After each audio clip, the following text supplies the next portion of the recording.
बात करते हैं इरिगेशन एफिशिएंसी के बारे में, जिसे हम शॉर्ट में EI से यहाँ पे रिप्रेजेंट करेंगे।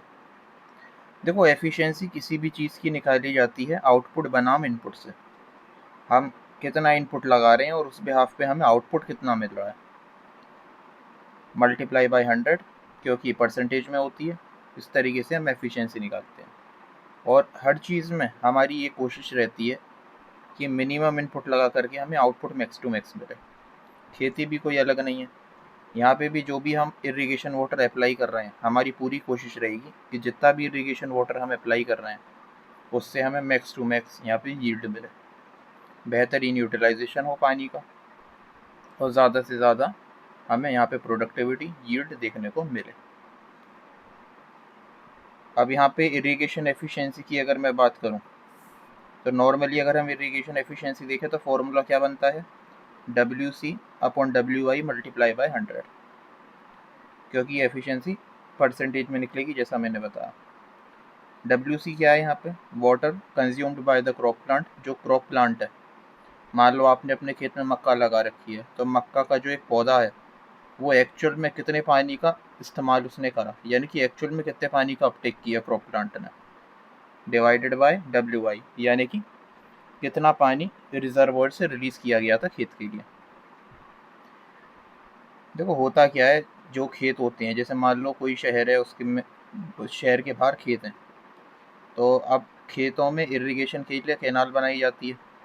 उस कैनाल में किसी बड़े रिजर्वोयर से पानी रिलीज किया जाता है। रिजर्वोयर बहुत बड़े बड़े होते हैं, जैसे यहाँ पे आपको दिख रहा है इंद्र सागर डैम है। काफ़ी बड़े बड़े रिजर्वोयर होते हैं जो बनाए ही इस काम के लिए जाते हैं कि उससे हाइड्रो इलेक्ट्रिसिटी बनाएंगे और मेन आपका इरिगेशन के लिए पानी यहाँ से रिलीज कर दिया जाया करेगा। तो इरिगेशन एफिशिएंसी को अगर आप नॉर्मली देखो तो ये एक रेशो होता है कि क्रॉप प्लांट ने कितना पानी कंज्यूम किया या कितना पानी यूटिलाइज किया, डिवाइडेड बाय कितना इस रिजर्वोयर से रिलीज किया गया था खेतों के लिए। Water consumed by crop plant divided by amount of water release from reservoir to irrigate field. ये जब आप डिवाइड करके रेशो निकालोगे, 100 से मल्टीप्लाई करोगे, तब आपकी यहाँ पे इरिगेशन एफिशिएंसी निकल के आती है। अब ये होती है कई तरीके की, क्योंकि जो रिजर्वोयर में आपका पानी भरा हुआ है और खेतों तक पहुँचने में बीच में बहुत सारे लॉसेस आते हैं। इसके अलावा खेत में पानी पहुँचने के बाद भी पर्कुलेशन वगैरह से और दूसरे कारणों की वजह से कहीं बहुत सारा लॉस होता है।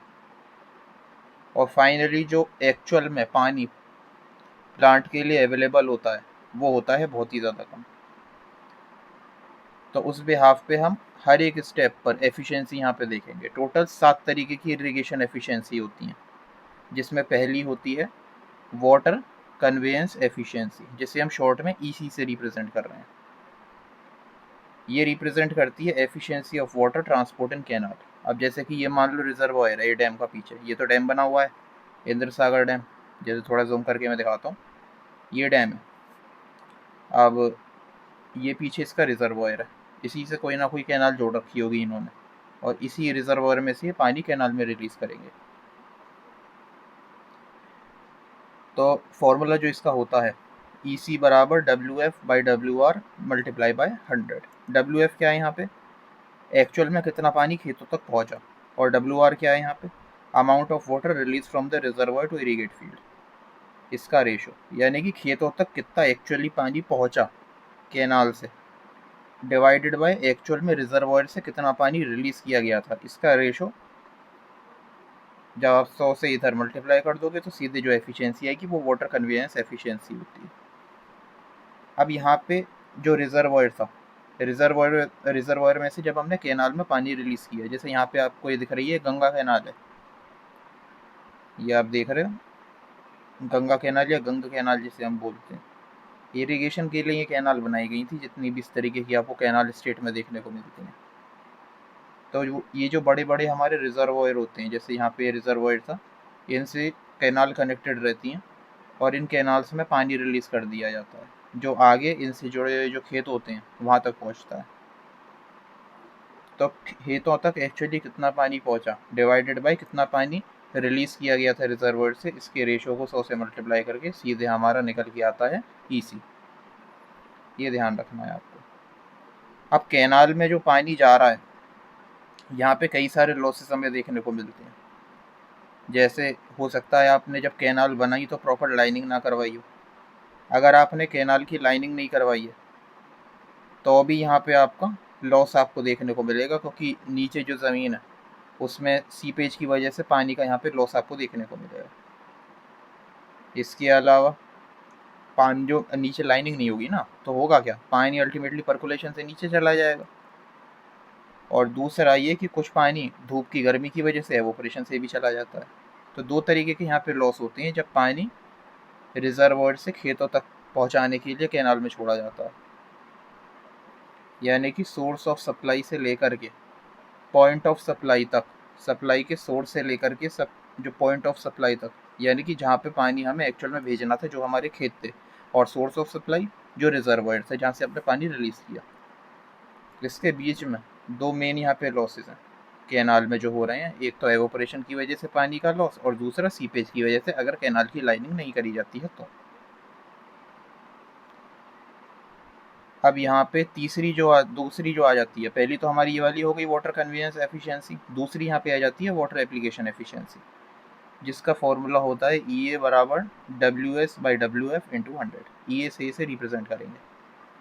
ये रिप्रेजेंट करता है efficiency of water application in the field. मतलब ये कि पानी जो रूट जोन है क्रॉप के रूट जोन में कितना पानी स्टोर्ड हुआ या स्टोर्ड है उसके इफेक्टिव यूटिलाइजेशन के लिए। देखो, रूट जोन में वही पानी क्रॉप प्लांट इस्तेमाल करता है जो माइक्रोपोर में होता है, जिसे हम कैपिलरी वाटर बोलते हैं। तो जो रूट जोन में वाटर स्टोर्ड है प्लांट के कंजम्पशन के लिए, आप पानी के उस अमाउंट को हम यहाँ पे WS बोल रहे हैं, और खेत में जो एक्चुअल में कितना पानी डिलीवर किया गया, यानी कि एक्चुअल में कितना पानी खेत में डिलीवर किया गया, उसे हम यहाँ पे WF बोल रहे हैं। तो रेशो क्या हो गया, रेशो हो गया कि रूट जोन में पानी जो अवेलेबल है क्रॉप प्लांट्स के अपटेक के लिए डिवाइडेड बाय टोटल कितना पानी खेत में रिलीज हुआ। तो इसके रेशो को सीधे 100 से मल्टीप्लाई कर दिया और ये हमारा ई की वैल्यू आ जाती है।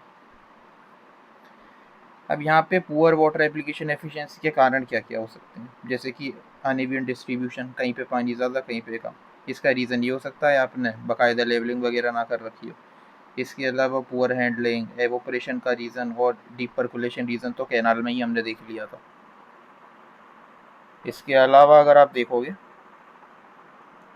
तो एक आती है हमारी water storage efficiency. Water storage efficiency जिसे ES से रिप्रेजेंट करते हैं।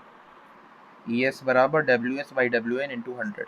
ये क्या होता है, देखो WS तो हमें पता है कि जो प्लांट का रूट जोन है उसमें जो पानी स्टोर्ड है कंजम्पशन के लिए, वो यहाँ पे हम WS से रिप्रेजेंट कर रहे हैं।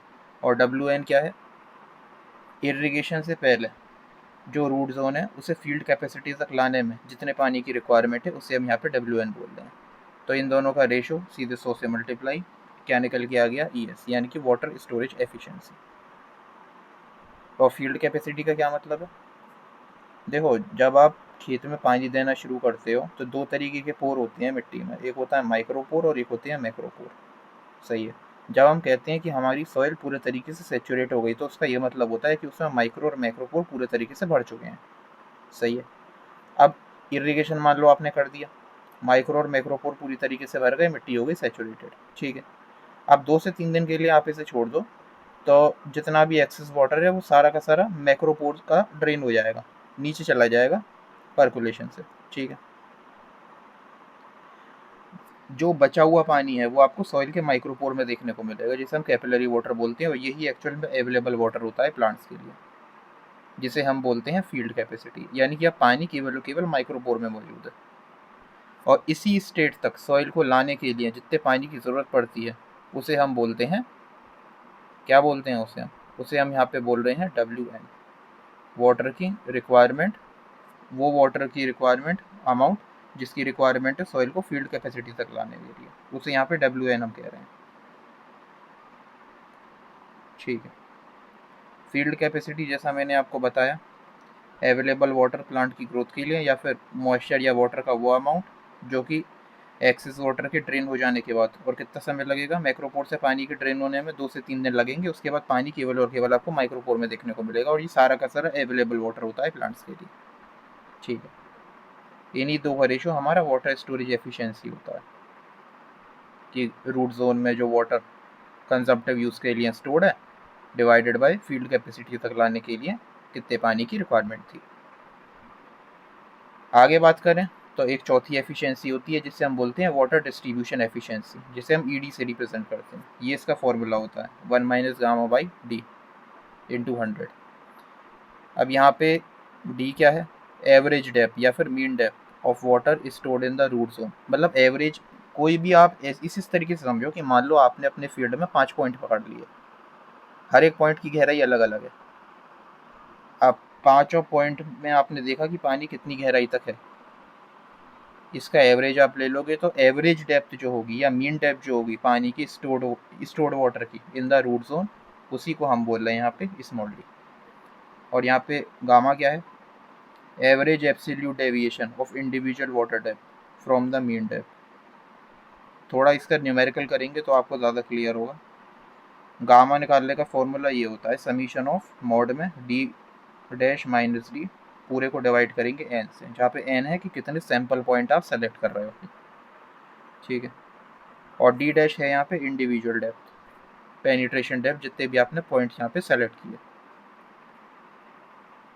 अब यहाँ पे पुअर वाटर डिस्ट्रीब्यूशन एफिशिएंसी दो मेनली फैक्टर पे डिपेंड कर रही है, आपका लैंड लेवलिंग ना करना, और लैंड लेवलिंग ना करने की वजह से ही सरफेस डिस्ट्रीब्यूशन में अनइवननेस आपको देखने को मिल जाएगी।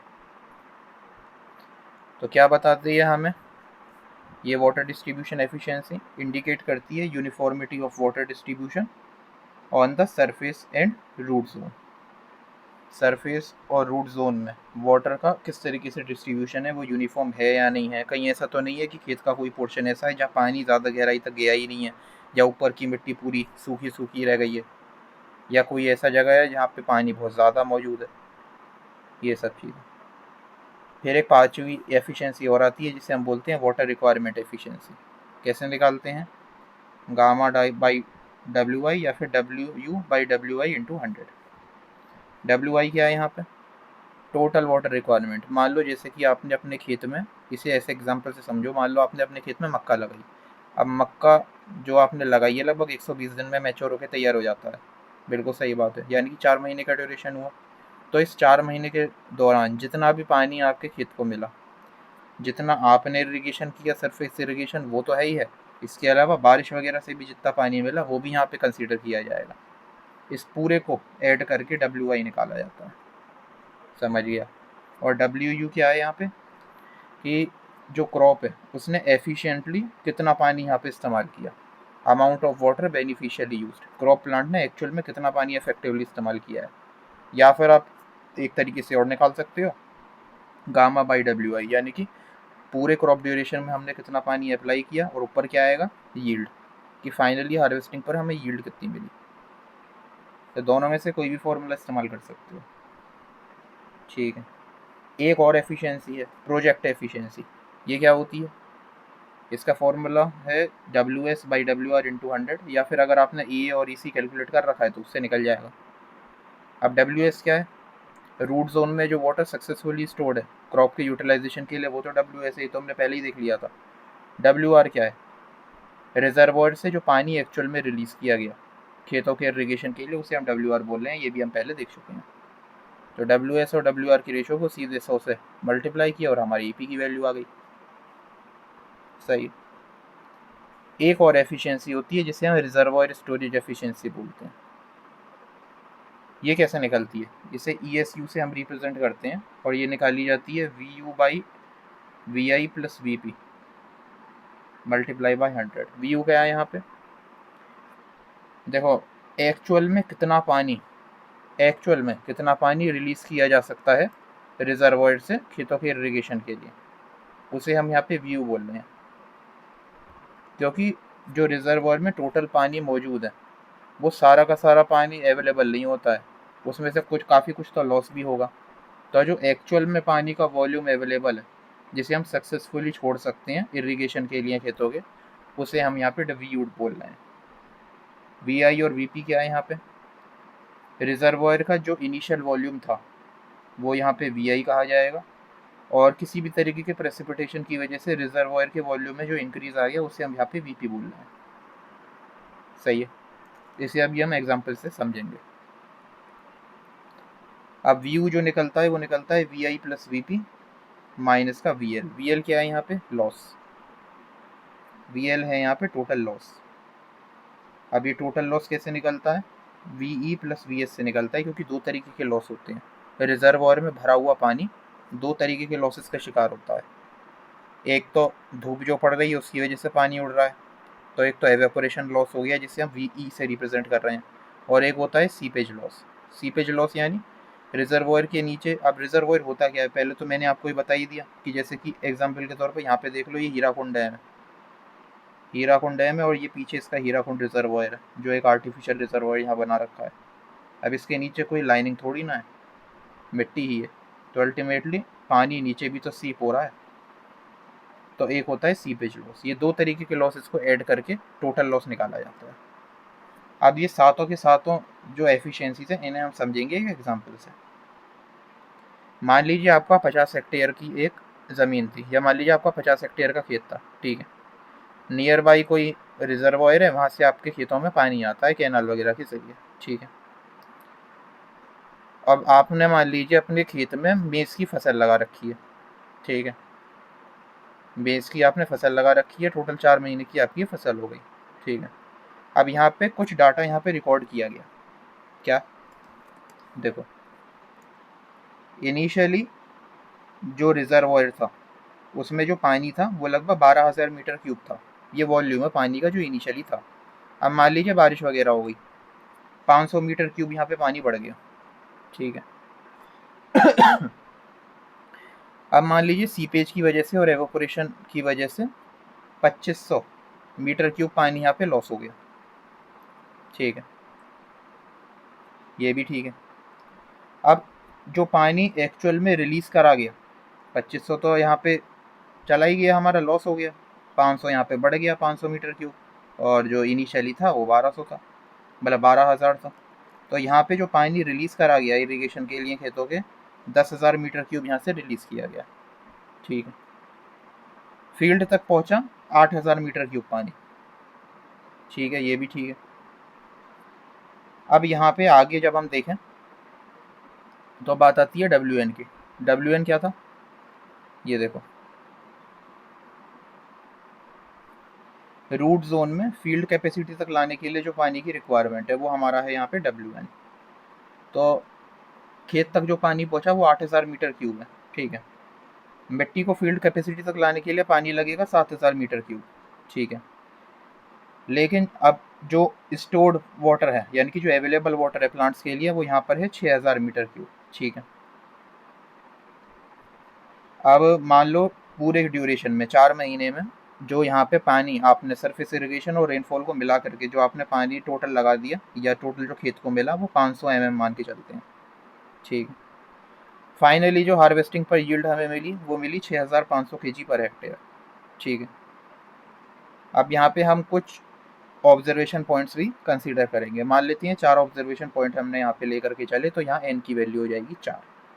ये सारा डाटा हमें क्वेश्चन में ही मेंशन करके दे रखा है, ठीक है। और ये रहा हमारा खेत। अब हम एक एक करके सारी की सारी एफिशिएंसी निकालेंगे, ठीक है। देखो, 4 जो हमारे ऑब्जर्वेशन पॉइंट है ना, ये हमने रेंडमली 4 कोई से भी पॉइंट ले लिए हैं। एक पॉइंट ए, एक पॉइंट बी, एक पॉइंट सी, एक पॉइंट डी। पॉइंट ए में हमने देखा कि पानी जो है, जो अवेलेबल वाटर की गहराई है वो 12 सेंटीमीटर है। पॉइंट बी में हमने देखा 10 सेंटीमीटर, पॉइंट सी में 8 सेंटीमीटर, पॉइंट डी में 6 सेंटीमीटर। अब एक एक करके सारी एफिशिएंसी निकाल रहे हैं। सबसे पहले ईसी जो हमारा पूरा नाम क्या था ईसी का? ये देखो, वाटर कन्वेंस एफिशिएंसी, जो कि हम निकाल रहे थे कि खेत तक एक्चुअल में कितना पानी पहुंचा डिवाइडेड बाय कितना पानी रिलीज किया गया था रिजर्वॉयर से। तो पहले हम इसी को कैलकुलेट करते हैं। खेत तक जो पानी पहुंचा वो पहुंचा था हमारा 8,000 मीटर क्यूब, दे रखा था, हाँ बिल्कुल। और जो रिलीज़ करा गया था वो रिलीज़ करा गया था 10,000 मीटर क्यूब। यूनिट्स का ध्यान रखना है। तो ये वैल्यू हमारी निकल के आती है 80%, सही है। तो ये तो हमारी हो गई EC की वैल्यू। ऐसे ही हम EA की वैल्यू निकाल सकते हैं। EA की वैल्यू देखो क्या थी हमारी, ये रही, वाटर एप्लीकेशन एफिशिएंसी, जिसका मतलब था कि खेत में जो एक्चुअल पानी डिलीवर हुआ डिवाइडेड बाय वाटर जो रूट जोन में अवेलेबल था प्लांट के कंजप्टिव यूज़ के लिए डिवाइडेड बाई खेत तक कितना पानी एक्चुअल में पहुंचा। तो EA की वैल्यू भी हम आराम से यहाँ पे कैलकुलेट कर लेंगे। हमने निकाला WS बाई WF।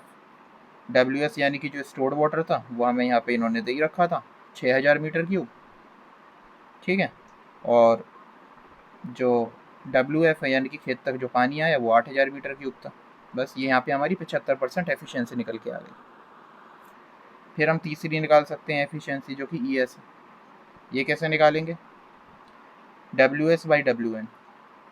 WS हमारा कितना था, ये था हमारा 6000 मीटर क्यूब, यानी कि जो स्टोर्ड वाटर सॉइल में है प्लांट की कंजम्पटिव यूज़ के लिए। तो WS की वैल्यू भी हमारे पास में है 6000 मीटर क्यूब, और जो WN था हमारा वो यहाँ पे दे ही रखा है 7000 मीटर क्यूब, फील्ड कैपेसिटी तक लाने में जो पानी की रिक्वायरमेंट थी। ये हमने निकाला और ये निकल के आई लगभग 85.71% के आसपास। फिर एक चौथी एफिशिएंसी आती है जिसे हम ED से यहाँ पे रिप्रेजेंट कर रहे थे। ये इसका फॉर्मूला था 1 minus gamma by D into 100। क्या नाम था पूरा, ये देखो, इसे हम बोल रहे थे वाटर डिस्ट्रीब्यूशन एफिशिएंसी। अब ये थोड़ा सा आपको ध्यान में रखना है।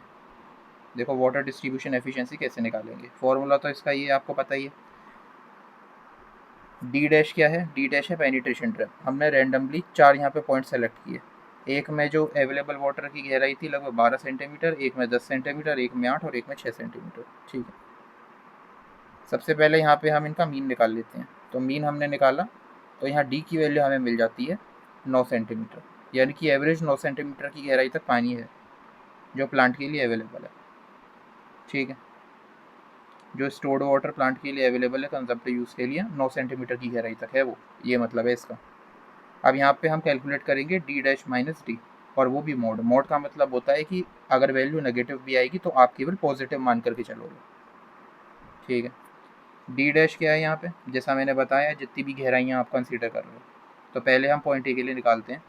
12 माइनस D की वैल्यू क्या है 9, ये वैल्यू निकल के आई 3, इधर निकल के आई 1, इधर निकल के आई, अब देखो आप कहोगे -1 लेकिन मोड लगा हुआ है तो 1 आएगा, ऐसे यहाँ पे 3 आ जाएगा, ठीक है।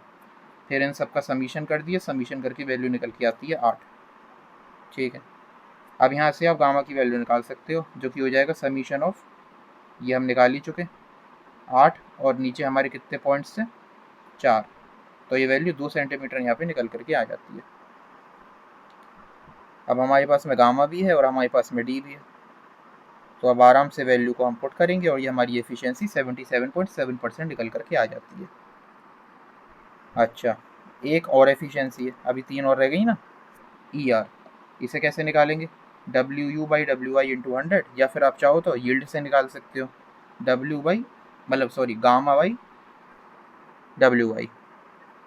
और WI था क्या, जैसा मैंने आपको यहाँ पे बताया भी था कि टोटल जो ड्यूरेशन है, मान लो 4 महीने की आपकी फसल है, तो 4 महीने में रेनफॉल को मिला करके और आपने जो सरफेस इरिगेशन दिया, दोनों को मिला करके कितना पानी टोटल आपने लगा दिया। तो यहाँ पे हमारा ये 500 mm है, तो WI तो 500 mm हो गया। हम यहाँ पे इसे यील्ड से कैलकुलेट कर लेते हैं, हमें डाटा यील्ड का दे रखा है। तो 6500 kg पर हेक्टेयर हमें यहाँ पे यील्ड दे रखी है, नीचे हमारा SI यूनिट में mm में है पानी, तो ये वैल्यू निकल के आ जाती है 13 kg पर हेक्टेयर mm के आसपास, ठीक है। प्रोजेक्ट एफिशिएंसी निकालते हैं, कैसे निकलेगा, WS divided by WR। WS यानी कि जो स्टोर्ड वाटर है कंजप्टिव पर्पज़ के लिए 6000 था, बिल्कुल सही बात है।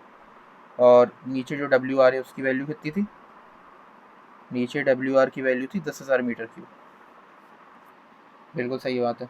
जो पानी एक्चुअल में रिलीज़ हुआ रिजर्वॉयर से इरिगेशन के लिए कैनाल में, तो ये यहाँ पे हो गया 10,000, ठीक है। ये निकल के आ गई 60%। एक और एफिशिएंसी रह गई आखिरी वाली, जिसे हम कह रहे हैं रिजर्वॉयर की जो एफिशिएंसी थी, पूरा नाम क्या था, पूरा नाम था रिजर्वॉयर स्टोरेज एफिशिएंसी, ESU से जिसे हम रिप्रेजेंट कर रहे थे। इसे भी कैलकुलेट कर लेते हैं लगे हाथ। फॉर्मूला क्या है, VU upon VI plus VP into 100। तो पहले VI की कैलकुलेट करेंगे, VI कैलकुलेट करते हैं, मतलब पहले VU कैलकुलेट कर लेते हैं। इसके लिए हमें दोनों चीज़ें मेंशन कर रखी हैं, VI भी है और VP भी है। VI क्या है, देखो VI है यहाँ पे 12,000 मीटर क्यूब, यानी कि इनिशियली रिजर्वॉयर में कितना वॉल्यूम था पानी का, ठीक है। और VP कितना है, 500 मीटर क्यूब, रेन की वजह से या किसी भी तरीके की प्रेसिपिटेशन की वजह से 500 मीटर क्यूब का इंक्रीमेंट हुआ था। तो VI प्लस VP ये रहा, और लॉस हमें यहाँ पे दे रखा है 2500 हुआ है। एवापोरेशन और जो यहाँ पे एवोपरेशन और जो यहाँ पे मिट्टी के अंदर पर्कुलेशन की वजह से है या सीपेज की वजह से जो है, वो दोनों लॉस मिला करके जो टोटल लॉस हमें मेंशन कर रखा है वो कर रखा है 2500 मीटर क्यूब का। तो ये हो गया, ये आप वैल्यू लगाना और ये निकल के आएगी लगभग 80% के आसपास, सही। अब यहाँ पे देखो कुछ चीज़ें और मेंशन कर रखी हैं। अब जैसे कि नॉर्मल सरफेस इरिगेशन के केस में तो अगर आप कन्वेंस एफिशिएंसी देखो तो काफ़ी कम रहती है। कैनाल से अगर आपका पानी आ रहा है तो लगभग 40 से 55 के आसपास ही एफिशिएंसी मिलेगी आपको, बाकी सारा पानी वेस्ट है। वेल के केस में ये आपका थोड़ा बढ़ जाती है 60 से 70, क्योंकि अब पानी कहीं दूर से नहीं आना। अगर आप ये स्प्रिंकलर का यहाँ पे इस्तेमाल करते हो सरफेस की बजाय, तो यहाँ आपकी कन्वेंस एफिशिएंसी लगभग 100% हो जाती है, यानी कि कोई लॉस है ही नहीं एक तरीके से, क्योंकि अब यहाँ पे आपका एवोपरेशन से पानी नहीं जाएगा और यहाँ पे सीपेज की भी कोई प्रॉब्लम नहीं है। सेम ड्रिप के केस में, ड्रिप में भी कन्वेंस एफिशिएंसी आपको 100% मिल जाती है। एप्लीकेशन एफिशिएंसी अगर आप देखो तो सरफेस में 60 से 70 है, जबकि स्प्रिंकलर में बढ़ करके ये 70 से 80 हो जाती है और ड्रिप में तो 90% तक है। अगर एवेपोरेशन लॉस हम देखें तो सरफेस में कितना है, 30 से 40, स्प्रिंकलर में 30 से 40 और ड्रिप में केवल 20 से 25। ओवरऑल एफिशिएंसी देखोगे तो सबसे बेहतरीन जो इरिगेशन सिस्टम होता है वो ड्रिप सिस्टम होता है, 80 से 90। स्प्रिंकलर की बात करेंगे तो 50 से 60% एफिशिएंसी है ओवरऑल, सरफेस में बात करोगे तो 30 से 35% होती है। ये हमेशा याद रखना, चाहे आपका ऑर्चर्ड हो चाहे आपका एग्रोनॉमिक क्रॉप्स हो, क्योंकि अब तो एग्रोनॉमी की क्रॉप्स में भी पूरे तरीके से ड्रिप आता जा रहा है, क्योंकि इतना पानी ही नहीं बचा अब। इरिगेशन का सबसे बेहतरीन तरीका एकमात्र ड्रिप सिस्टम ही है, अगर आप चाहते हो कि आपके पानी की ज़्यादा से ज़्यादा बचत हो और कम से कम पानी में आपकी जो आउटपुट है यानी कि प्रोडक्टिविटी हो वो बिल्कुल अपना मैक्सिमम पहुंच जाए, तो इसका एक ही तरीका है कि आप ड्रिप सिस्टम को अपनाओ। सबसे बेहतरीन सिस्टम इरिगेशन का यही है। तो ये हमारा पूरा टॉपिक हो गया इरिगेशन एफिशिएंसी के ऊपर।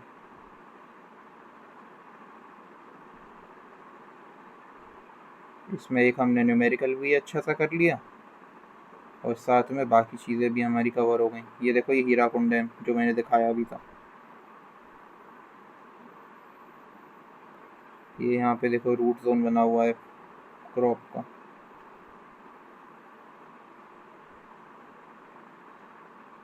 ये तो खैर खेत में बारिश हुई है। इधर आप देखोगे, ये देखो सेचुरेशन का मतलब कि माइक्रोपोर और मैक्रोपोर पूरे तरीके से भर चुके हैं, तब हम बोलते हैं कि मिट्टी सेचुरेट हो गई। और 2 से 3 दिन में मैक्रोपोर से एक्सेस वाटर ड्रेन भी हो जाएगा, तो पानी केवल माइक्रोपोर में बचता है। यही अवेलेबल वाटर होता है प्लांट्स के लिए, और मिट्टी में पानी की इसी वॉल्यूम को हम बोलते हैं फील्ड कैपेसिटी। ये ध्यान रखना, ये यहाँ पे आपको मेंशन भी कर रखा है, available water for plant growth, ठीक है। ये गंगा कैनाल मैंने आपको दिखाई थी, कितनी प्यारी लग रही है। ये इंद्र सागर डैम है। तो ये पूरा टॉपिक हमारा कंप्लीट हो गया है।